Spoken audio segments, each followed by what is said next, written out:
developed by Artificial Mind and Movement, who also made Kim possible. What's the Switch for PS2? Also reviewed on this channel. Wet for the PS3 is an action-packed shooter dripping with style, but not always in the right ways. Clearly inspired by the Grindhouse revival of 2007, Wet channels its Quentin Tarantino and Robert Rodriguez vibes heavily. But it's important to note, this isn't a true homage to the exploitation films of the 70s. Instead, much like House of the Dead Overkill, it is inspired solely by the Tarantino-Rodriguez project.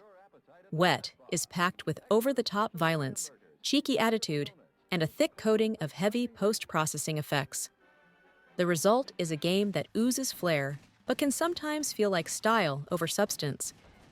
You play as Ruby Malone, a katana-wielding, gun-toting bounty hunter who flips, slides, and shoots her way through waves of enemies in gloriously chaotic set pieces.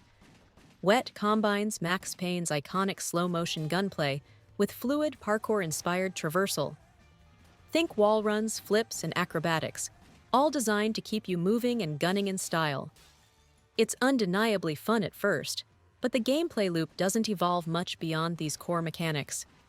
Combat is all about chaining combos for higher scores, with Ruby's movements linking together attacks in increasingly elaborate ways. It's rewarding in short bursts, but the system feels shallow after extended play. There's a lack of depth, and once you've mastered the basic mechanics, the excitement wears thin.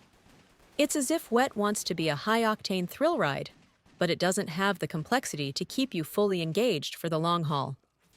Visually, Wet makes bold choices with its heavy post-processing effects. Everything from faux film grain to oversaturated colors gives it that gritty grindhouse flavor. Some players will appreciate the throwback style, but others might find it more distracting than immersive. Wet isn't without charm. Its unapologetic embrace of campy action and style is memorable, and Ruby Malone makes for a compelling lead. But the repetitive gameplay, coupled with the shallow combo system, leaves the experience feeling a bit one-note. Fans of grindhouse aesthetics and over-the-top action might enjoy Wet, but those looking for substance beneath the style may want to approach with caution.